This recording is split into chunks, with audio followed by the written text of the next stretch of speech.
Saudi Arabia's political and legal systems are deeply intertwined with its religious, cultural, and historical contexts. The country is an absolute monarchy, with the ruling Al Saud family holding significant power. Here's an overview of Saudi Arabia's politics and laws. Saudi Arabia is an absolute monarchy, meaning the king has almost complete control over the executive, legislative, and judicial branches of government. The current king, as of my last update, is King Salman bin Abdulaziz Al Saud. His son, Crown Prince Mohammed bin Salman, often referred to as MBS, is widely seen as the de facto ruler and the driving force behind many of the country's recent reforms. The Al Saud family is the ruling dynasty, and members of the family hold key positions in the government. The line of succession is determined by the royal family, often prioritizing sons and close relatives of the ruling king. The king appoints the Council of Ministers, which includes the heads of various ministries. The council functions as the main executive body of the government. Saudi Arabia's legal system is based on Sharia, Islamic law, derived primarily from the Quran and the Hadith, sayings, and actions of the Prophet Muhammad. Sharia influences both civil and criminal law, with judges, qadis, interpreting the law based on Islamic principles. The Committee for the Promotion of Virtue and the Prevention of Vice, often referred to as the religious police, enforces public morality according to Islamic law, though their power has been curtailed in recent years.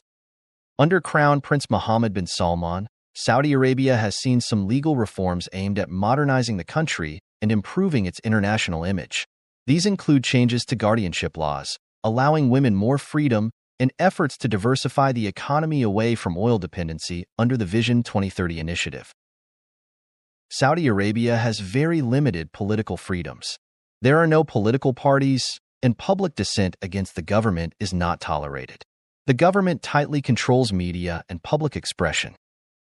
Historically, women in Saudi Arabia have faced significant restrictions, including the guardianship system, which required male approval for many aspects of life. However, there have been significant reforms, such as allowing women to drive, since 2018, and increasing their participation in the workforce. Saudi Arabia is officially an Islamic state, and while it allows some private practice of other religions, public practice of any religion other than Islam is forbidden. Non-Muslims cannot openly worship, and conversion from Islam to another religion is considered apostasy, punishable by death. This is the flagship initiative of Crown Prince Mohammed bin Salman, aimed at diversifying the economy, reducing dependency on oil, and modernizing Saudi society. It includes social reforms, economic initiatives, and efforts to attract foreign investment. Alongside economic reforms, there have been significant social changes, such as the relaxation of strict dress codes, the reintroduction of cinemas, and the promotion of entertainment and tourism. Saudi Arabia is a dominant force in the Middle East, with a foreign policy that often focuses on countering the influence of Iran, its regional rival. The country is also a key player in the Organization of the Petroleum Exporting Countries, OPEC. Saudi Arabia has long-standing strategic and economic ties with Western countries, particularly the United States. These relationships are often complicated by issues like human rights concerns, but they are maintained due to mutual interests in energy, security, and regional stability. Saudi Arabia's politics and laws are characterized by a blend of absolute monarchical power, religious law, and recent reform efforts. While the country is undergoing significant changes, particularly under Crown Prince Mohammed bin Salman, it remains a highly controlled society with limited political freedoms and a legal system rooted in conservative interpretations of Islamic law. The dark side of Saudi Arabia and its hidden facts. The issue of Saudi Arabia's treatment of political opposition, including accusations of extrajudicial killings, is a deeply concerning and complex matter. It is rooted in the country's political structure, governance, and approach to dissent. Here are some key points. Saudi Arabia is an absolute monarchy where the ruling family holds significant power over the state's affairs. In such a system, political dissent and opposition are often viewed as threats to the stability and authority of the monarchy. The Saudi government has a history of cracking down on political opposition, activists, journalists, and anyone perceived as a threat to the regime. This has included arrests, imprisonment, and in some cases, allegations of extrajudicial killings. The government justifies these actions as necessary to maintain national security and stability. The most notorious case in recent years is the 2018 murder of journalist Jamal Khashoggi, a Saudi dissident, inside the Saudi consulate in Istanbul. Khashoggi was a vocal critic of the Saudi government, and his killing was widely condemned by the international community as an example of extreme measures taken against opposition. Saudi Arabia has limited space for political freedom and expression. Political parties are banned, and there are severe restrictions on freedom of speech, assembly, and press.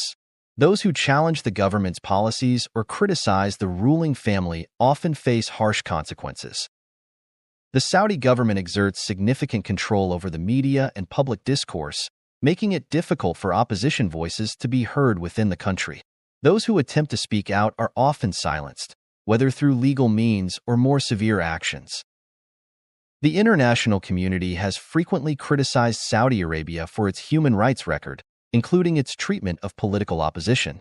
However, geopolitical considerations, such as economic ties and strategic alliances, have sometimes tempered the global response.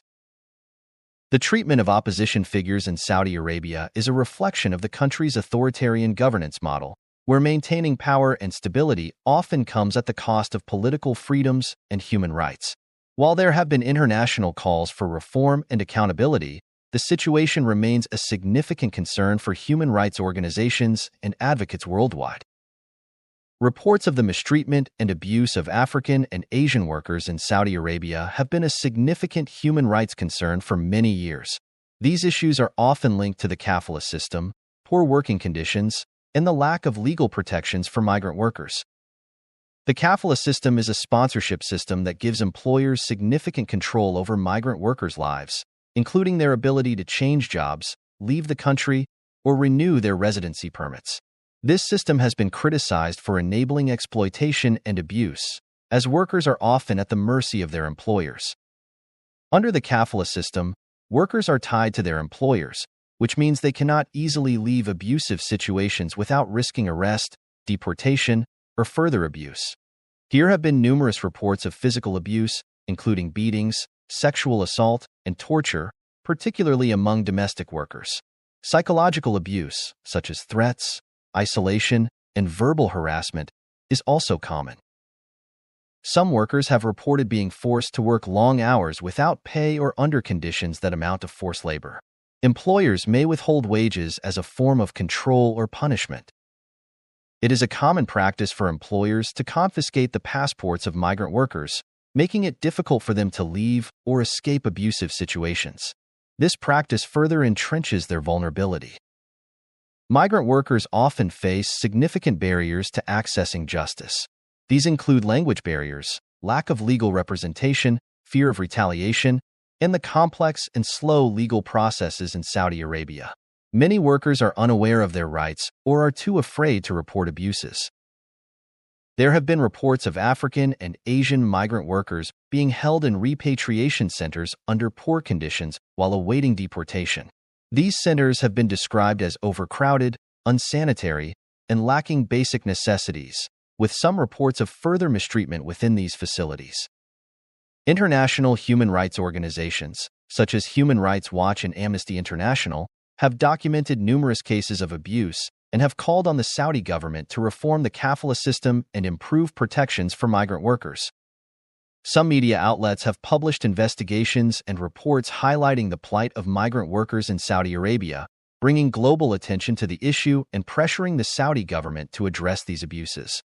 In response to international criticism, Saudi Arabia has introduced reforms to the kafala system, including allowing workers to change jobs without their employer's permission and removing the requirement for exit visas.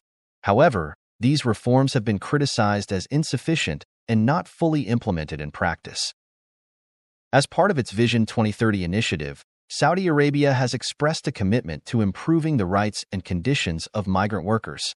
However, significant challenges remain, and the effectiveness of these efforts is still being evaluated. Deep-seated cultural and structural issues contribute to the ongoing abuse of migrant workers. These include societal attitudes that devalue migrant labor, as well as a lack of enforcement of existing labor laws and regulations. Employers who abuse or exploit migrant workers are rarely held accountable, and the legal system often favors employers over workers. This lack of accountability perpetuates a cycle of abuse. While there have been some efforts to address the abuses faced by African and Asian workers in Saudi Arabia, significant challenges remain. The kafala system, although reformed, continues to create conditions that enable exploitation and abuse. To improve the situation, stronger legal protections, better enforcement of labor laws, and greater accountability for abusive employers are essential.